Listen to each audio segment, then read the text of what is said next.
नमस्कार। उत्तराखंड की खबरों में आपका स्वागत है और मैं आपके साथ प्रिया बिस्ट। बुलेटिन की शुरुआत करेंगे इस वक्त की बड़ी खबर के साथ। आपदा का आकलन करने के लिए आज पहुंचेगी केंद्र टीम। बड़ी खबर आपको बताई जा रही है, जहां आपदा का आकलन करने के लिए केंद्र से टीम पहुंचेगी आज उत्तराखंड। अगले 2 दिन देहरादून समेत 7 जिलों का दौरा करेगी टीम। बड़ी खबर आपको बताई जा रही है, जहां टीम को दिया जाएगा आपदा को लेकर प्रेजेंटेशन। इसी के साथ क्षति और भरपाई की योजना को किया जाएगा प्रोजेक्ट। प्रेजेंटेशन में बताया जाएगा कि किस तरीके से क्षति हुई है और भरपाई की जाएगी। उत्तराखंड में भारी बारिश के चलते नुकसान हुआ है, जिसके आकलन के लिए अब टीम केंद्र से पहुंचने वाली है। इस खबर पर ज्यादा जानकारी के साथ सीधे लाइव जुड़ेंगे हमारे संवाददाता योगेश आर्य से। योगेश, जिस तरीके से अब केंद्र की तरफ से टीम आएगी, क्या कुछ जानकारी है और क्या कुछ आगे रणनीति बनाई गई है? देखिए प्रिया, उत्तराखंड में आपदा की चपेट में है और ऐसे में आपदा से भारी नुकसान उत्तराखंड में हुआ है। इसका आकलन करने के लिए केंद्र से 7 सदस्य टीम जो है वह उत्तराखंड आ रही है और आज उत्तराखंड में आने के बाद वह सबसे पहले जो है सचिवालय जाएंगी, जहां पर जो है उनको प्रेजेंटेशन दिया जाएगा कि कितना नुकसान हुआ है, कितनी क्षति हुई है आपदा के कारण, और पूरा आकलन जो है उनके सामने रखा जाएगा। जिलेवार जो है किस जिले में कितने चीज़ें जो है क्षतिग्रस्त हुई हैं, किस तरह से पहाड़ दरके हैं, किस तरह से लोगों को नुकसान हुआ है, राहत कैंप में किस तरह से लोगों को कितने दिन से रखा जा रहा है, तो ये पूरा आकलन जो है उनके समक्ष रखा जाएगा। तो उसके बाद वो है खुद आकलन करेंगे कि किस किस जिले में नुकसान हुआ है, चाहे वो देहरादून की बात हो, चाहे रुद्रप्रयाग की बात हो, चमोली की बात हो, चाहे फिर उत्तरकाशी की बात हो, पौड़ी की बात हो। तो ये तमाम ऐसे ज़िले हैं जहाँ पर काफ़ी नुकसान हुआ है। उन ज़िलों पर जाकर के वो खुद आकलन करेंगे कि कितना नुकसान हुआ है। नुकसान का आकलन करने के साथ साथ जिलावार रिपोर्ट जो उनके प्रेजेंटेशन के दौरान जो उनको दिखाई जाएगी, उसका भी आकलन करेंगे। उसके बाद खुद का आकलन करने के बाद एक रिपोर्ट जो है वो तैयार करेंगे, जो केंद्र को सौंपी जाएगी। केंद्र से फिर किस तरह से राहत मिलती है तो राज्य को ये देखने वाली बात होगी, क्योंकि अभी हाल ही में जो है 5200 से अधिक करोड़ का जो है मदद जो है वो मांगी गई है केंद्र से कि जो है नुकसान की भरपाई हो सके, प्रभावितों को राहत के तौर पर उनको जो है दिया जा सके, चेक वितरण किया जा सके। तो कहीं ना कहीं इस तरह की जो चीज़ें सामने आई हैं उसको लेकर के अब जिस तरह से केंद्र से टीम आ रही है, उनके सामने जो समक्ष खाका रखा जाएगा कि आखिरकार किस किस जिले में कितना नुकसान हुआ है, उसके बाद जो है वह अपने आकलन जो है वो करते हुए नजर आएंगे। जी बिल्कुल योगेश, जिस तरीके से यहाँ पे सामने आया कि जो टीम है उसके सामने प्रेजेंटेशन रखी जाएगी, भरपाई और कहाँ कहाँ नुकसान हुआ उसके बारे में जानकारी दी जाएगी। ऐसे में टीम को सिर्फ प्रेजेंटेशन ही दिखाई जाएगी या फिर टीम के जो सदस्य हैं वो धरातल पर उतरकर निरीक्षण करेंगे, आकलन करेंगे? क्या कुछ जानकारी है? देखिए, सचिवालय में जो प्रेजेंटेशन दिया जाएगा उसके बाद जो है कहीं ना कहीं वह खुद स्वयं भी आकलन करती है, क्योंकि टीम जो है स्वयं एक निरीक्षण जो है, स्थलीय निरीक्षण जो है वो कहीं ना कहीं जिलेवार करती है। हालांकि जो प्रेजेंटेशन जो है आपदा परिचालन केंद्र की ओर से जो है तैयार किया गया है, जो टीम नियमित की गई थी उसको, जिन्होंने इसको लेकर चीज़ें तैयार की हैं, चाहे वो रुद्रप्रयाग की बात हो, चाहे उत्तरकाशी की बात हो, चमोली की बात हो, चाहे पौड़ी की बात हो, जो है और धराली और थराली में जिस तरह से बादल फटने के बाद चीज़ें सामने आई, जो बड़ा नुकसान हुआ, उसका जो आकलन ड्रोन के माध्यम से जो कैप्चरिंग की गई है, वो सारा एक पूरा रिपोर्ट जो है वो तैयार की गई है, वो वहाँ पर जो उनको दिखाई जाएगी। और उसके बाद साथ साथ ऐसा भी है कि टीम जो है खुद किसी भी जिले के जाकर के निरीक्षण करना चाह सकती है, मौके पर जाकर वहाँ देख सकती है कि आखिरकार किस तरह से नुकसान हुआ है। हवाई सर्वेक्षण भी, मौसम अगर साफ रहेगा तो उसके अनुसार वहाँ पर किया जा सकता है। यानी कि केंद्र ने उनको सीधे तौर पर वहाँ पर आकलन करने के लिए भेजा है कि कितनी जो है क्षति हुई है, भरपाई किस तरह से की जा सकती है। तो ये पूरा प्रेजेंटेशन उनके सामने रहेगा। उसके बाद वह स्वयं जो है इस चीज़ों को आकलन करेंगे, फिर वहाँ पर रिपोर्ट प्रस्तुत करेंगे कि कितने करोड़ का जो है नुकसान जो है राज्य को हुआ है, कितनी मदद देनी है, किस तरह से उसकी भरपाई होगी, लोग जो प्रभावित हैं वो राहत कैंप में किस तरह रह रहे हैं, उनकी मांग किस तरह की है, तो सारा उसमें खाका जाता है। उसके बाद केंद्र इस पर समीक्षा करेगा और केंद्र समीक्षा करने के बाद जो रिपोर्ट होगी उसके आधार पर समीक्षा के बाद जो है राज्य को जो है कहीं ना कहीं जो है मदद के तौर पर जो है राहत पैकेज देगा। तो निश्चित तौर पर इसके लिए जो है जो टीम आ रही है वो बहुत महत्वपूर्ण है कि वह इस चीज़ को आकलन करे, समझे कि आखिरकार कितना नुकसान जो है उत्तराखंड को इस बरसात के दौरान, मानसून के दौरान जो है आपदा से हुआ है। क्योंकि आपदा की गिरफ्त में इस वक्त उत्तराखंड है और जगह जगह पर बादल फटने की जो तस्वीरें हैं वो अभी भी सामने आ रही हैं। चाहे हाल ही में उत्तरकाशी के एक नौगांवा से बात की जाए तो वहाँ भी जो है काफ़ी, हालांकि जानमाल का नुकसान नहीं हुआ है लेकिन क्षति बहुत ज़्यादा हुई है। तो इस तरह की जो तस्वीरें लगातार सामने आ रही है, कहीं ना कहीं उनका आकलन करना बेहद जरूरी है, क्योंकि जब उनकी क्षति को पूरा किया जा सकता है, क्योंकि लोगों की आशा राज्य सरकार से है और राज्य सरकार की आशा जो है वो केंद्र सरकार से है। तो इन चीज़ों को भरपाई जो है केंद्र सरकार की जो टीम है जो पूरा खाका तैयार कर केंद्र को सौंपेगी, तो उसके बाद जो पैकेज मिलेगा उससे कहीं ना कहीं उनकी भरपाई करने का प्रयास जो है वो राज्य सरकार करती नजर आ सकती है। जी बिल्कुल, अब आपदा को आकलन करने के लिए टीम पहुंचने वाली है। उसके बाद केंद्र से जो सहायता राशि मिलेगी वो देखना है क्या कुछ इससे काम किया जाएगा। धन्यवाद योगेश हमारे साथ जानकारी साझा करने के लिए। इसी के साथ खबरों में आगे बढ़ते हैं। अगली बड़ी खबर काशीपुर से सामने आ रही है, जहां सीएम धामी का 2 दिवसीय काशीपुर दौरा रहने वाला है। शाम को स्टेडियम हेलीपैड पर पहुंचेंगे सीएम। बड़ी खबर आपको बताई जा रही है, जहां सीएम धामी का 2 दिवसीय काशीपुर दौरा रहने वाला है।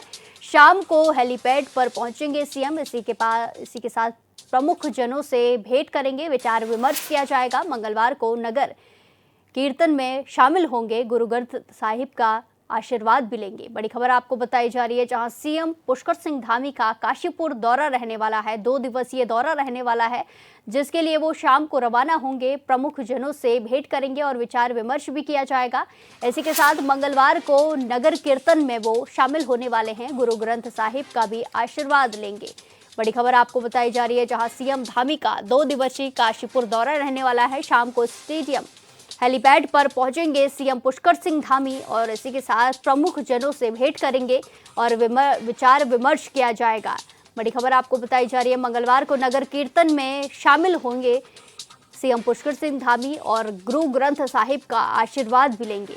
बड़ी खबर आपको बताई जा रही है, जहां काशीपुर दौरे पर मुख्यमंत्री पुष्कर सिंह धामी रहने वाले हैं। 2 दिन का ये दौरा उनका रहने वाला है, जिसके लिए वो रवाना होंगे और काशीपुर में बड़ी खबर आपको बताई जा रही है काशीपुर से, जहां गुरु ग्रंथ साहिब का आशीर्वाद भी मुख्यमंत्री लेंगे। इसी के साथ खबरों में आगे बढ़ते हैं। अगली बड़ी खबर हरिद्वार से सामने आ रही है, जहां काली मंदिर के पास पहाड़ी से भूस्खलन हुआ है। रेलवे ट्रैक पर बड़े बड़े पत्थर गिरे हैं, लोहे की जालियां टूट गई हैं, मलबे से पूरा ट्रैक जाम हो चुका है।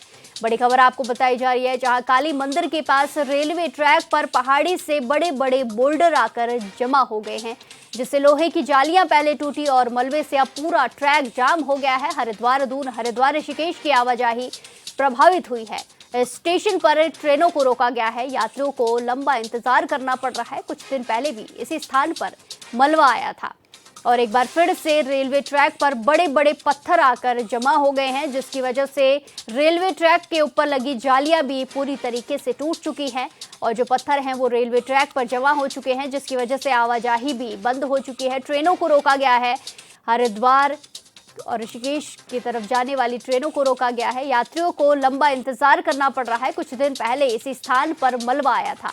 हरिद्वार दून और हरिद्वार ऋषिकेश ट्रेन की आवाजाही पर अभी रोक है। स्टेशन पर कई ट्रेनें रोकी गई हैं।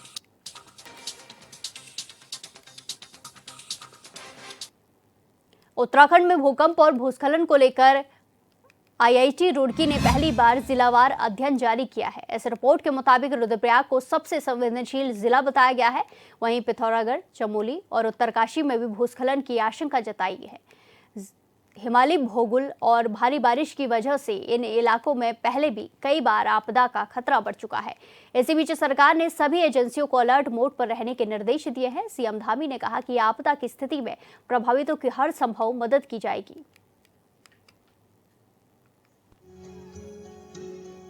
उस पर हम लोग लगातार समीक्षा कर रहे हैं और सभी को अलर्ट मोड में रहने के लिए पहले ही कहा गया है। अभी जब तक मानसून का ये समय चल रहा है, तब तक पूरी तरह से सारी मशीनरी, सारे हमारे डिपार्टमेंट, एनडीआरएफ, एसडीआरएफ सभी लोग समझते हैं।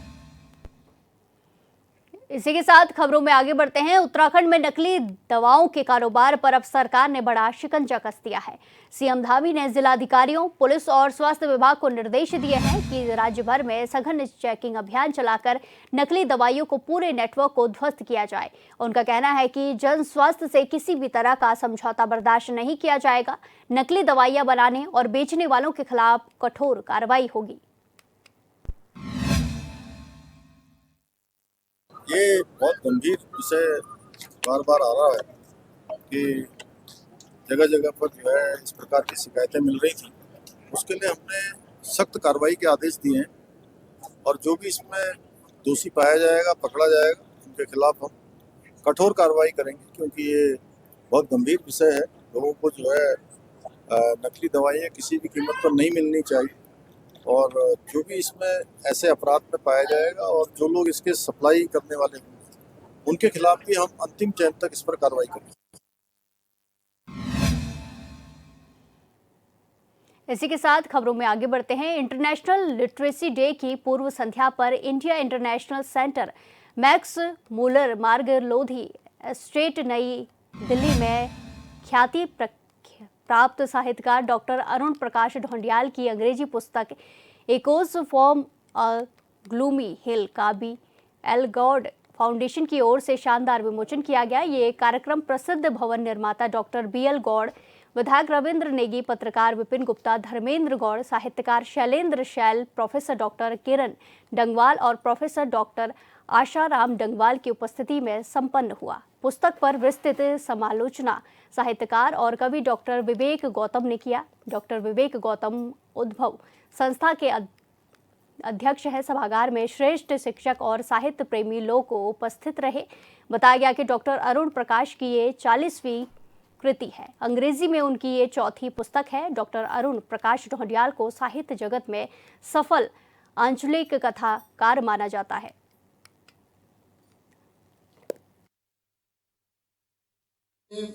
हमारे पहाड़ में 2 फॉरेस्ट रेंज हैं, बहुत बड़े बड़े फॉरेस्ट रेंज हैं।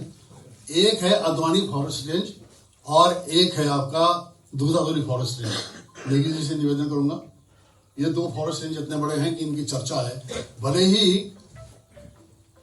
दूधाधुरी फॉरेस्ट रेंज गढ़वाल में है, लेकिन उसका जो कार्य संचालन है, जो गिना जाता है, वो गिना जाता है आपका अल्मोड़ा में। इस पहाड़ की जो ऊंचाई है लगभग जहां तक कि वहां बसागत है, लगभग 11,000 फीट समुद्र तल से, इतने से ऊंचा होगा। उसके नीचे की जो पहाड़ियां हैं, वहां में जो रहने वाले लोग हैं, उनके विषय में मैंने इस पुस्तक को लिखा है।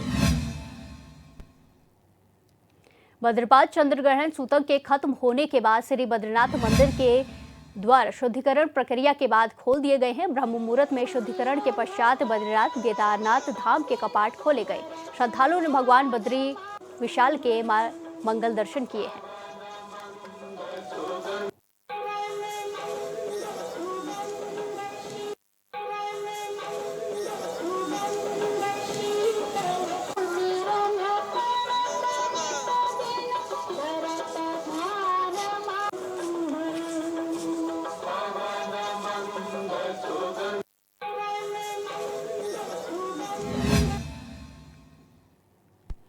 नौ कुमाऊं रेजिमेंट ने 1965 में पाकिस्तान सेना पर विजय प्राप्त करने के उपलक्ष्य में मनाए जाने वाला महावीर दिवस हर्षोल्लास और धूमधाम से मनाया गया। इस युद्ध में पाकिस्तान सेना की करारी हार हुई थी। इस युद्ध में शहीद हुए वीर सपूतों को याद करते हुए उनकी शहादत को नमन किया गया। दुश्मन सिख को परास्त करने के बाद सरकार ने इस बटालियन को मेडल ऑफ ऑनर से नवाजा था। इस युद्ध को जीतने और शहीदों की शहादत को याद करते हुए उन्हें नमन किया गया। इस युद्ध की जीत के उपलक्ष्य में हर साल 9 कुमाऊं रेजिमेंट द्वारा महावीर दिवस धूमधाम और हर्षोल्लास के साथ मनाया जाता है। बैटल ऑफ ऑनर है, ये हमारे पलटन 9 कुमाऊं के लिए बड़ा गर्व का दिन है, क्योंकि हमारी बटालियन ने बाल्यकाल अवस्था में 1 जनवरी 1963 को खड़ी होके 7 सितंबर 1965 वो 1.5-2 साल के ही ड्यूरेशन में जो है दुश्मनी सेना का परास्त बनाकर आर्मी हेडक्वार्टर से बैटल ऑफ ऑनर लिया, जिसको हम लोग बड़े धूमधाम के साथ तब से मनाते हुए आ रहे हैं। इस पर्व को हमारी पलटन के एक्समैन और ऑन सर्विस जो भी है हमेशा उन वीर जवानों के लिए याद में मनाया जाता है, जिन्होंने इस लड़ाई में अपना बलिदान दे दिया। अब वक्त एक छोटे से ब्रेक का, फिर लौटेंगे कुछ खबरों के साथ। बने रहिए हमारे साथ। इस ब्रेक के बाद एक बार फिर से आपका स्वागत है। रुक करेंगे खबरों का। भारतीय सेना की 9 कुमाऊं ने 7 सितंबर को महाराज के दिवस को काफी धूमधाम से मनाया। पूर्व सूबेदार ललित सिंह अधिकारी की अध्यक्षता में सैनिक विश्राम गृह लोहाघाट में हुए कार्यक्रम में 9 कुमाऊं के पूर्व सैनिकों और वीर नारियों ने 1965 युद्ध में 9 कुमाऊं की पाकिस्तान पर शानदार विजय प्रतीक महाराज के दिवस को काफी धूमधाम के साथ मनाया। इस दौरान पूर्व सैनिकों और वीर नारियों को सम्मानित किया गया। 1965 युद्ध के योद्धा हवलदार भूप सिंह और सिपाही प्रेम सिंह ने 1965 युद्ध को की यादें साझा की हैं। ऑनरी नायब सूबेदार ललित सिंह अधिकारी, सेना मेडल। हमारे भूतपूर्व सैनिक हवलदार भूप सिंह जी ने इसके बारे में सब समझा दिया है, बता दिया है। लेकिन अभी जो 1965 7 सितंबर सन 1965 से हमारी पलटन महाराज के दिवस मनाती आ रही है, क्योंकि हमारी बटालियन ने 1965 में महाराज के ऊपर कब्जा किया था। सियालकोट सेक्टर में दूरसंचार विभाग को भी नष्ट किया था, रेलवे लाइन को कटअप करके पाकिस्तान के छक्के छुड़ाए थे। इसी दिन हम 1965 से लेकर बड़ी धूमधाम से, बड़े हर्षोल्लास के साथ महाराज के दिवस मनाते। हरिबरपुर नगर पालिका क्षेत्र को संवारने और बुनियादी ढांचे को मजबूत करने के लिए कई बड़ी योजनाओं की शुरुआत होने जा रही है। पालिका अध्यक्ष नीरू देवी और पालिका प्रशासन की टीम इस दिशा में लगातार पहल कर रही है। वहीं क्षेत्र विधायक मुन्ना सिंह चौहान भी इस योजना को मूर्त रूप देने में अहम भूमिका निभा रहे हैं। विधायक मुन्ना सिंह चौहान और पालिका अध्यक्ष नीरू देवी ने 5 करोड़ रुपए से अधिक की लागत वाली गलियों और सड़कों का लोकार्पण और शिलान्यास किया। इस मौके पर विधायक ने पत्रकारों से बातचीत कर शहर के लिए प्रस्तावित योजनाओं की जानकारी दी।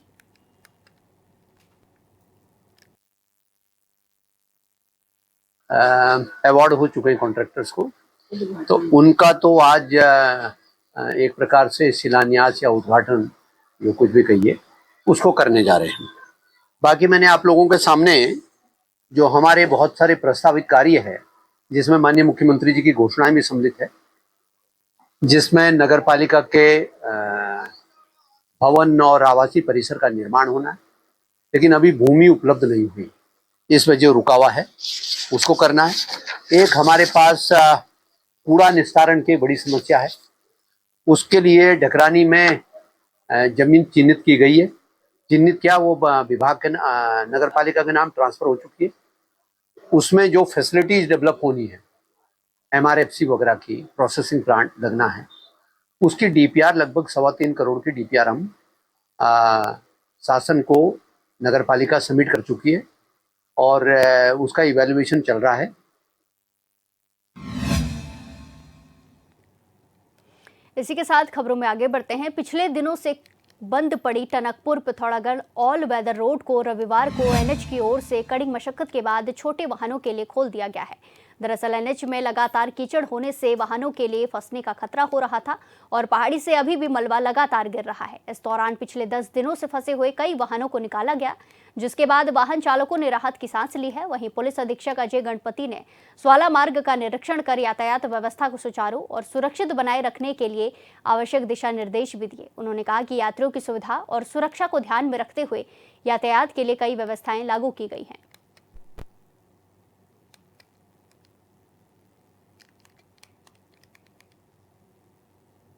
मेरे द्वारा यहाँ पे स्वाला का निरीक्षण किया गया तथा रोड की कंडीशन का जायज़ा लिया गया। NH की अथॉरिटीज़ से बात होने पर ये पता चल पा रहा है कि जो चंपावत से टनकपुर जाने वाली छोटे वाहन हैं, उनको यहाँ पे अलाउ किया जा सकता है। तो आज हमने काफ़ी सारे जो छोटे वाहन यहाँ पे फंसे हुए थे, उनको अलाउ कर दिया गया है। लेकिन जो टनकपुर से चंपावत आने वाले वाहन हैं, क्योंकि गारा बहुत ज़्यादा है और कीचड़ का जो एक डेप्थ है वो भी ज़्यादा है, जिस वजह से गाड़ियाँ फंस सकती है। जिस वजह से टनकपुर से जो चंपावत आने वाली गाड़ियाँ हैं, उनको अभी भी हम लोग छतकोट से, अमोड़ी से छतकोट होते हुए ललवा पानी रोड से ही ऊपर अलाउ करेंगे। तथा जो सूखी डांग वाला, रीठा साहिब वाला जो हमारा रूट है, उस डाइवर्जन से अलाउ कर सकते हैं। जो छोटे वाहन ऊपर से चंपावत से टनकपुर की ओर जाना चाहते हैं, वो वाहन सुबह 9 बजे से शाम 5 बजे तक हम लोग अलाउ करेंगे चंपावत से टनकपुर। और टनकपुर से जो वाहन जाना चाहते हैं टनकपुर से चंपावत, उनको भी हम लोग शाम को 6 बजे के बाद टनकपुर से ककराली गेट से बंद करेंगे। दिनेशपुर थाना क्षेत्र के अंतर्गत सुरेंद्रनाथ इंटर कॉलेज में एक सम्मान समारोह कार्यक्रम का आयोजन किया गया। इस दौरान जयनगर के क्षेत्र पंचायत सदस्य शैलेंद्र प्रताप सिंह को कुछ लोगों के साथ जमकर मारपीट करते हुए उठा के ले जाने की कोशिश की गई। वहीं स्कूल प्रबंधन की ओर से सूचना मिलने पर तुरंत पुलिस मौके पर पहुंची और क्षेत्र पंचायत सदस्य शैलेंद्र प्रताप सिंह को पुलिस अपने साथ लेकर थाने आई। साथ ही अज्ञात 5 लोगों के खिलाफ थाने में तहरीर दी गई।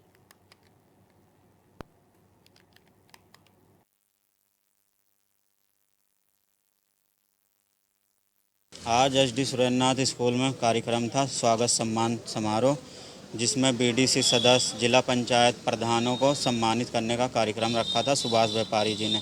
अपने स्कूल में। वहाँ पर मुझे भी बुलाया गया था, मैं वहाँ गया और जैसे ही कार्यक्रम ख़त्म हुआ गगन ने अपने सारे साथियों को बुला के मेरे को दिखाया कि यह सिलेंडर आया है और इसको गाड़ी में भर के ले चलो, कान में उनके सबके कहा। और जैसे ही मेरे को पता चला तो मैंने सुभाष व्यापारी जी को बताया, तो उन्होंने एक स्टाफ को बोला कि अपने स्कूल के स्टाफ को बोला कि इसको जाओ मेरी केबिन में ऑफिस में ले जाके बैठा दो।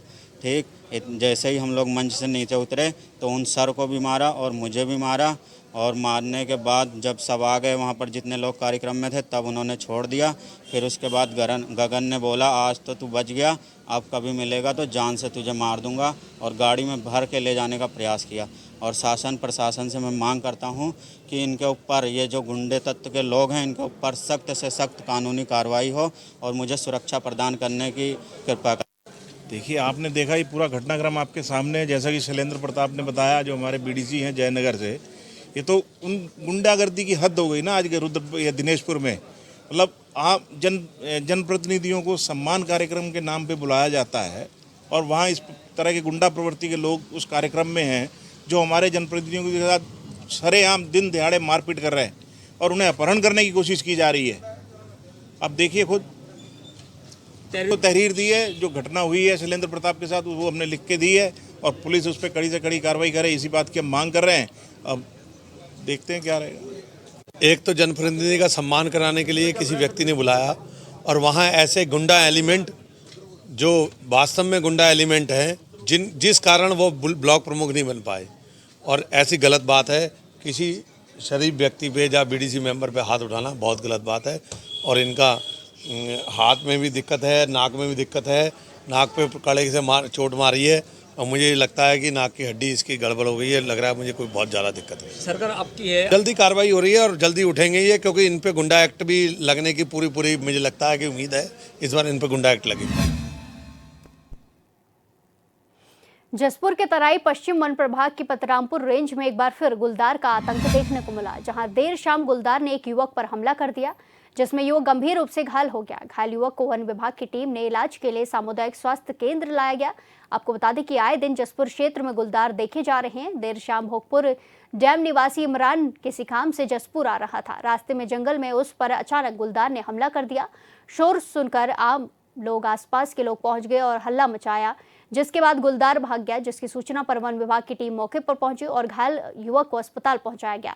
वहीं पीड़ित के पिता ने विभाग से मदद की गुहार लगाई है। इमरान अली करके एक बच्चा आया है 19 साल का, उसके परिजनों द्वारा उसको जो है CSC जसपुर लाया गया। उसके हाथ पे एग्जामिन करने के बाद देखा तो बहुत सारे पॉइंटेड घाव के निशान हैं। तो उन्होंने बताया कि इसको जो है लेपर्ड ने इस पर हमला किया है। तो उसको जो हमने प्राथमिक उपचार दे दिया है। देने के बाद फॉरेस्ट डिपार्टमेंट की जो टीम है वो भी यहाँ पे पहुँच गई है। प्राथमिक उपचार के बाद घर भेज दिया गया है। उसके बाद कल उसको बुलाया गया है। इस बुलेटिन में फिलहाल के लिए इतना ही। बाकी तमाम खबरों के लिए देखते रहिए HNN 24/7। नमस्कार।